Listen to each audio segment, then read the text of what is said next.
सभी को नमस्कार। मैं राकेश कुमार शर्मा, सहायक आचार्य हिंदी, राजकीय महाविद्यालय बहरोड, अलवर, राजस्थान। आप सभी का एक बार पुनः अपने YouTube चैनल पर स्वागत करता हूं, अभिनंदन करता हूं।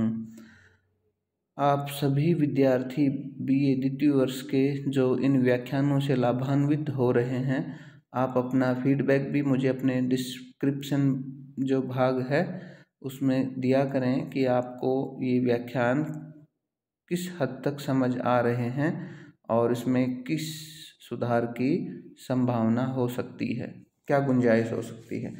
चलिए, आज हम वही BA द्वितीय वर्ष के जो रीतिकालीन काव्य के महाकवि बिहारी हैं, रीति सिद्ध काव्यधारा के, उनकी व्याख्या भाग आलोचनात्मक उसका अध्ययन करेंगे और उनकी लिखित कृति बिहारी सतसई के 713 दोहों में से चुनिंदा दोहे हैं, उनको लेकर हम आगे बढ़ेंगे।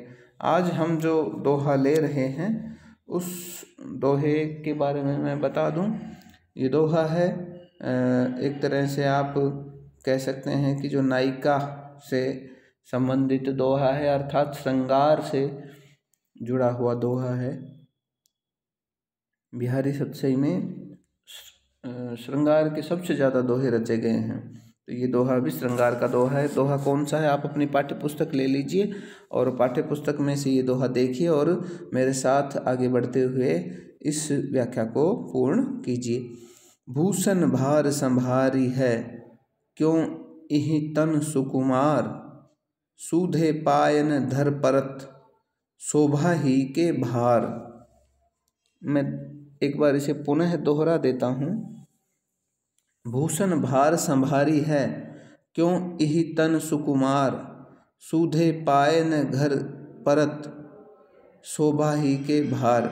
देखिए, जो भूषण यानी आभूषण, ये जो दोहा है, इसकी यदि मैं सप्रसंग व्याख्या की बात कहूँ तो हम इस तरह से इसे बता सकते हैं कि जो नायिका है वो अत्यंत ही सुंदर है और वो जो उसकी सुंदरता है तो उसमें चार चांद लगाने के लिए, कहते हैं ना कि नायिका की सुंदरता आभूषणों से और भी ज़्यादा बढ़ जाती है, तो उसमें चार चांद लगाने के लिए वो आभूषण पहनने चाहिए उसे, लेकिन वो आभूषण नहीं पहन पाती है। क्यों नहीं पहन पाती है, ये सब बातें ही इस दोहे में जो एक नायिका की सखी है वो नायक से कह रही है। क्या कह रही है कि नायिका के जो आभूषण नहीं पहनने के कारण, जो नायिका पहन ही नहीं रही है आभूषण, क्यों नहीं पहन रही है, वो सारी बातें आप यहाँ इस व्याख्या में देखेंगे कि आभूषण नहीं पहनने के बाद भी उसका जो सौंदर्य है वो वैसा ही है जैसा आभूषण पहनने के बाद होता। तो नायिका जो है, नायिका की जो सखी है वो नायक से क्या कह रही है, देखिए व्याख्या के रूप में। नायिका की जो सखी है वो कहती है, भूषण भार संभारी है। भूषण यानी आभूषण जो वो पहनना चाहिए एक औरत को, स्त्री को, वो भार संभारी है। वह नायिका मतलब इतनी ज़्यादा सुकोमल है, उसका शरीर इतना ज़्यादा कोमल है कि वो तो भूषण भार संभारी है, आभूषणों का जो भार है वो नहीं संभाल पाएगी, इसलिए उसे आभूषणों की आवश्यकता ही नहीं है। नायिका की सखी कह रही है कि वो इतनी ज़्यादा सुंदर है, इतनी ज़्यादा सुंदर है कि वो तो अपने जो आभूषण हैं उनको भी नहीं पहन रही है, क्योंकि वो उनका जो वजन है आभूषणों का वो उसको संभाल ही नहीं पाएगी। कैसे, क्यों इहि तन सुकुमार, क्योंकि इहि तन, क्योंकि उसका जो तन है, जो शरीर है वो सुकुमार, अत्यंत ही सुकोमल है, वो अत्यंत ही कमनीय स्त्री है और अत्यंत ही सुंदर है, सुकोमल भी है, इसलिए उसका शरीर इस आभूषण को पहनने के लिए तैयार नहीं है। क्यों नहीं है? सूधे पायन धर परत, क्योंकि वह तो सूधे सीधे पाए पैर न धर परत नहीं रख पा रही है। धर परत धरा पृथ्वी पर, क्योंकि वो तो सीधे सीधे यानी संतुलित, एक तरह से वो तो खुद अपने पैर सीधे नहीं रख पा रही है धरती पर। क्यों नहीं रख पा रही? आगे देखिए, शोभा ही के भार, शोभा यानी सुंदरता, सौंदर्य, जो उसकी जो सुंदरता है उसके भार के कारण वो अपने पैर ही धरती पर सीधे या संतुलित नहीं रख पा रही है। तो देखिए, वह शोभा के भार के कारण एक तरह से सुंदर स्त्री कोमलांगी होने के कारण लड़खड़ाती हुई चल रही, आप इसे इस तरह से समझ सकते हैं। तो उसकी जो सुंदरता है उसकी चर्चा यहाँ कवि ने की है। तो ये भी एक तरह से अतिशयोक्ति यहाँ पे कर दी है। तो आप विशेष के रूप में ये बता सकते हैं कि जो यहाँ अत्युक्ति अलंकार है, अति हो गई है उक्ति की, और जो सखी का जो कहना है, सखी का जो मंतव्य है वो ये है कि नायिका बहुत ही सुंदर है, अति सुंदरी है वो, और बहुत सुंदर होने के साथ साथ वो बहुत ही कोमलांगी भी है, इसलिए उसे किसी आभूषण की आवश्यकता नहीं है। ये बात नायिका की सखी नायक को कह रही है। इसलिए हे नायक, तुम उसके आभूषणों की तरफ मत देखो, तुम उसके रूप सौंदर्य को देखो और उसके बाद अपनी जो नायिका है उसको पहचानो, परखो, उसे प्रेम करो। जो आज हम एक और दूसरी व्याख्या इसके साथ ले रहे हैं, वो व्याख्या भी आज हम यहीं कर लेते हैं, और उस व्याख्या को भी मैं आपको यहीं समझा देता हूँ। आप देख लीजिए, एक बार उसको अपने पाठ्य पुस्तक में मिलान कर लीजिए। और व्याख्या ये है, इस तरह से है। पहले मैं दोहा है उसको एक बार आपके समक्ष रख दूं। मकराकृत गोपाल के कुंडल सोहत कान, धस्यो मनो ही धर समर ड्योढ़ी लसत निशान। मैं दोहे को एक बार पुनः दोहरा देता हूँ। मकराकृत गोपाल के कुंडल सोहत कान, धस्यो मनो ही धर समर ड्योढ़ी लसत निशान। देखिए, जो ये दोहा है इसमें जो नायक है या फिर भगवान श्री कृष्ण है, उनकी जो रूप सौंदर्य की जो झलक है उसमें उनका जो मुख मंडल है और उसके जो नाक, कान, आँख, जितने भी जो ये अंग हैं, इनकी जो शोभा किस तरह से कौन कौन से आभूषण बढ़ा रहे हैं, ये बात कवि कह रहा है। और श्री कृष्ण की जो शोभा है कैसे कैसे बढ़ाई जा रही है इन आभूषणों के माध्यम से, तो आप इसमें देखिए। तो प्रसंग के रूप में हम ये बता सकते हैं। व्याख्या यदि हम इसकी करें तो देखिए, मेरे साथ साथ इसको समझिए। मकराकृत गोपाल के, मकराकृत, मकर यानी मगरमच्छ या फिर मछली, तो यानी एक तरह से आप समझ लीजिए मछली की आकृति वाले, इस तरह से समझ लीजिए इसको। मकराकृत गोपाल के, गोपाल प्रभु कौन?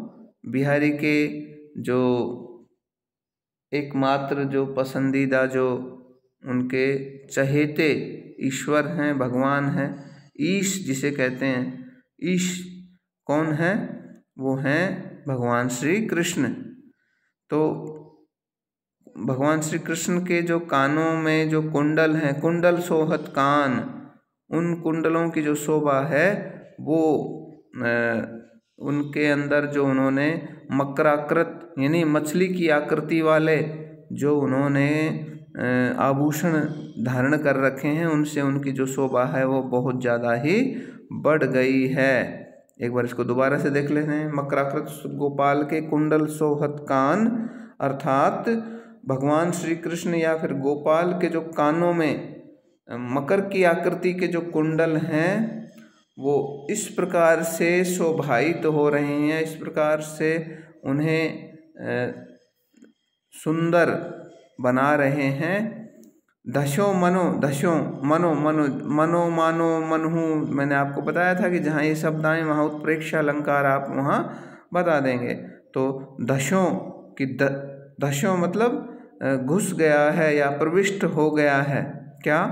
मनो, मानो ही घर समर, ही यानी हृदय, हृदय घर, हृदय रूपी घर में क्या?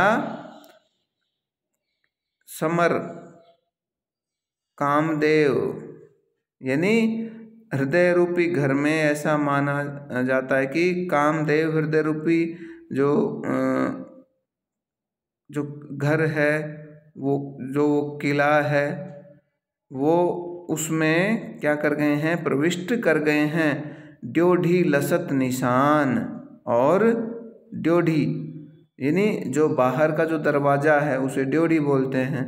लसत दिख रहा है, निशान, निशान कोई झंडा या पताका या ध्वजा, तो ऐसा लगता है मानो उसकी विजय ध्वजा बाहर ड्योढ़ी पर फहरा रही हो।